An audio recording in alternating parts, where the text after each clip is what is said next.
کہ اللہ تبارک و تعالیٰ الگ الگ انداز میں امت کے اوپر مار اور پھٹکار نازل کرتا ہے۔ ارے اس سے بڑی پھٹکار، اس سے بڑی لعنت، اس سے بڑی دھتکار اور اس سے بڑی مار اور کیا ہو سکتی ہے اس وقت کہ مسلمانوں کے ایمان کے قلعوں کو مسمار کر دیا جائے، مسلمانوں کے ایمان کے قلعوں کو مسمار کر دیا جائے، توڑ دیا جائے، کھا دیا جائے، مساجد کو گرا دیا جائے مسلمانوں کے ہاتھوں، کلمہ گو کے ہاتھوں، تو مدارس کو کافر کیوں نہیں توڑے؟ کہیں نہ کہیں حرام خوری اور حرام کاری کا ہاتھ ہے۔ وہ آخر کون سی چیز ہے جس کی وجہ سے یہ بلائیں یہ وبائیں ٹوٹ پڑی ہیں؟ آئے دن ایک کے بعد ایک۔ ابھی کچھ دنوں پہلے اسی تلنگانہ میں مسجد گرا دی گئی، کاہے کے لیے؟ وہابیوں کی مسجد تھی، کاہے کے لیے؟ سلفیوں کی مسجد تھی، کاہے کے لیے؟ اہل حدیثوں کی مسجد تھی۔ اہل حدیثوں کی مسجد کوئی مندر نہیں ہے، کوئی 360 دیوی دیوتا نہیں رہتے وہاں، کسی مٹی کے پتلوں کی پوجا نہیں ہوتی وہاں پر خالص ایک اللہ کی عبادت ہوتی، ایک اللہ کی عبادت۔ جب غیر یہ دیکھے، دشمن یہ دیکھے تو دشمن مدرسوں پر حملہ کیوں نہ کرے، کیوں نہ توڑے مدرسوں کو، کیوں نہ توڑے؟ یہی ہوا گھر کا بھیدی لنکا ڈھائے، گھر کا بھیدی نے جو ہے لنکا ہی ڈھا دیا۔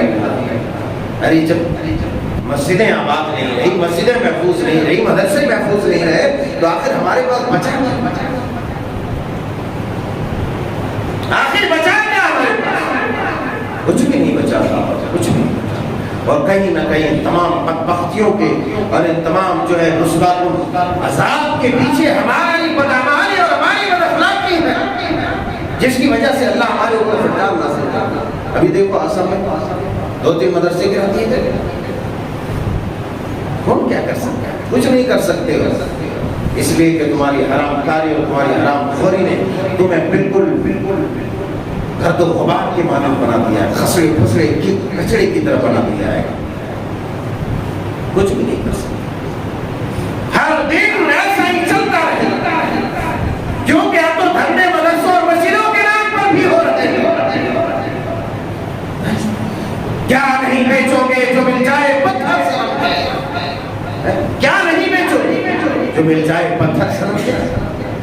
جب مسجدوں اور مدرسوں کے نام پر دھاندلی ہو، حرام خوریاں ہو، تو کیوں نہ ٹوٹے مسجدیں اور مدرسے؟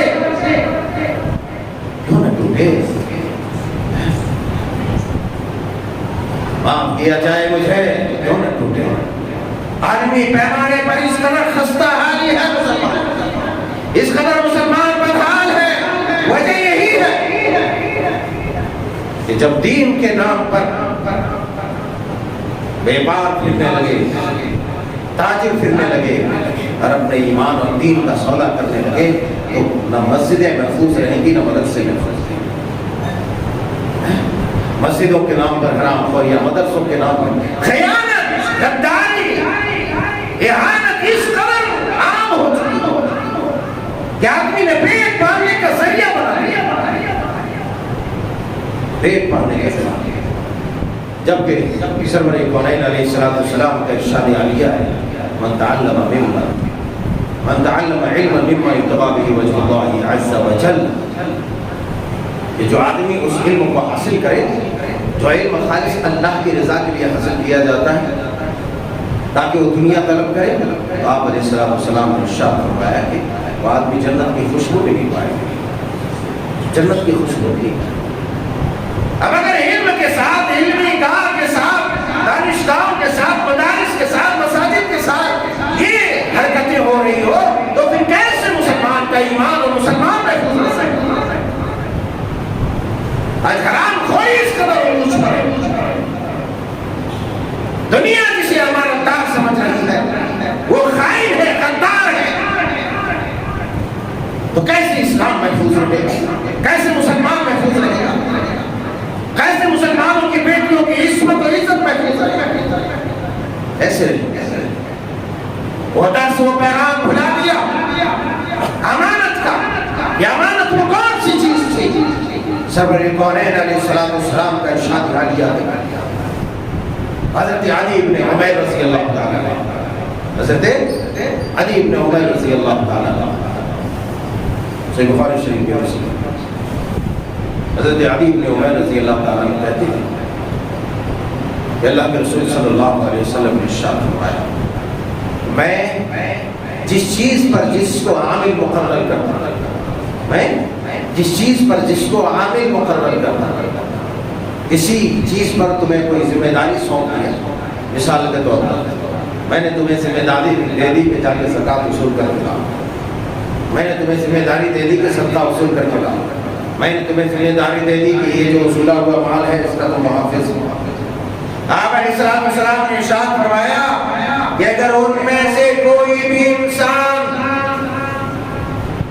ایک سوئی کے برابر کوئی چیز لے لے مخیتاً او فما فوقہ، ایک سوئی کے برابر یا اس سے کچھ زیادہ لے لے، اس سے اوپر کچھ لے لے، لفظ مخیت کا استعمال کیا اللہ کے نبی صلی اللہ علیہ وسلم، ایک سوئی کے برابر کوئی چیز لے لے جس پر اس کو عامل مقرر کیا ہے میرے دینے سے پہلے،